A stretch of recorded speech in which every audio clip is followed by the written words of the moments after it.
Hello friends, welcome to GRP சமையல். இன்றைக்கி நம்ம பார்க்க போகிற ரெசிபி தக்காளி வச்சு ஒரு சுவையான இடியாப்பம் ரெசிபி தாங்க. இது ரொம்ப ரொம்ப டேஸ்ட்டாக இருக்கும். இதுக்கு சைட் டிஷ் எதுவும் தேவையில்லை. இனிப்பு வச்சு சாப்பிட விரும்பாதவங்க இந்த மாதிரி செஞ்சு சாப்பிட்லாம். ரொம்ப அட்டகாசமாக இருக்கும். வாங்க எப்படி செய்யலான்னு பார்க்கலாம். இப்போ ஒரு கடாயை சூடு பண்ணியிருக்கிறேன். அதில் கொஞ்சமாக எண்ணெய் சேர்த்துக்கிறேன். இப்போ இது கூடவே ஒரு ஸ்பூன் அளவுக்கு நெய் சேர்த்துக்கிறேன். இது முற்றிலும் ஆப்ஷன் தான், உங்களுக்கு வேணும்னா சேர்த்துக்கோங்க. ஆனால் அது சேர்த்திங்கன்னா கூடுதல் சுவை இருக்கும். எண்ணெயும் நெய்யும் நல்லா சூடாயிடுச்சு. இப்போ இதில் கொஞ்சமாக கடுகு உளுந்தம் பருப்பு சேர்த்துக்கிறேன்.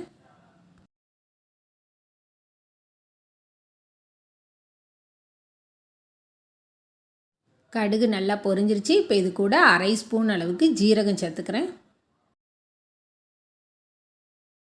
ஜீரகமும் நல்லா பொரிஞ்சிருச்சு. இப்போ இது கூட பொடியாக கட் பண்ண சின்ன சைஸ் பெரிய வெங்காயம் ஒன்று சேர்த்துக்கிறேன். வெங்காயம் கோல்டன் ப்ரௌன் கலராக வரணும்னு அவசியம் இல்லை. கண்ணாடி பதம் வந்தால் போதும். அது வரைக்கும் வதக்கி விட்டுக்கலாம். வெங்காயம் ஓரளவு வதங்கிருச்சு. இப்போ இது கூட கொஞ்சமாக கருவேப்பிலை சேர்த்துக்கிறேன்.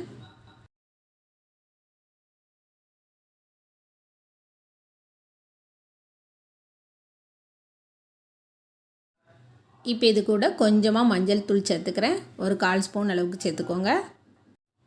கூடவே 1/4 ஸ்பூன் அளவுக்கு பெருங்காயத்தூள் சேர்த்துக்கிறேன். இப்போ இதில் 1 ஸ்பூன் அளவுக்கு சாம்பார் பவுடர் சேர்த்துக்கிறேன். இந்த சாம்பார் பவுடர் தான் இந்த இடியாப்பத்துக்கு அட்டகாசமான சுவையை கொடுக்க போகுது. இப்போ இதில் கொஞ்சமாக உப்பு சேர்த்துக்கிறேன். இடியாப்பத்தில் ஏற்கனவே உப்பு சேர்த்து வச்சுருக்கனால இதில் கொஞ்சமாக உப்பு சேர்த்தா போதும். இப்போ இந்த மசாலா பொருட்களை 2 நிமிஷம் எண்ணெயிலே நல்லா ஃப்ரை பண்ணி விட்டுக்கலாம். அப்படின்னா தான் பச்சை வாசனை இல்லாமல் நல்ல டேஸ்ட்டாக இருக்கும். மசாலாவோட பச்சை வாசனை நல்லா போயிட்டு இப்போ இதில் 3 பொடியாக கட் பண்ண மீடியம் சைஸ் தக்காளியை சேர்த்துக்கிறேன்.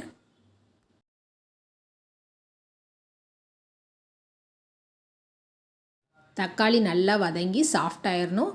அதிலேருந்து நல்லா எண்ணெய் பிரிஞ்சு வர்ற அளவுக்கு நல்லா வதக்கிக்கோங்க. அப்படின்னா தான் இடியாப்பம் ரொம்ப டேஸ்ட்டாக இருக்கும். பாருங்கள், தக்காளி இந்த அளவுக்கு நல்லா வதங்கி அதுலேருந்து எண்ணெய் பிரிஞ்சு வந்திருக்கணும்.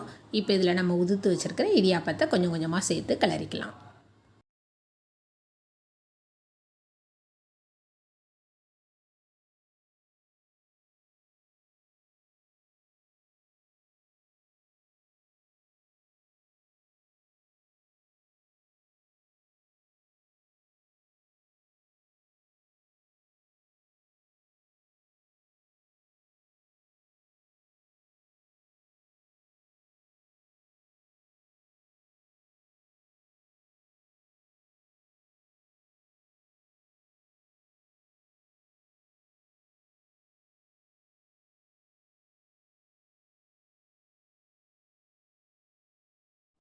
பாருங்கள், இந்த அளவுக்கு நல்லா மிக்ஸ் பண்ணி விட்டாச்சு.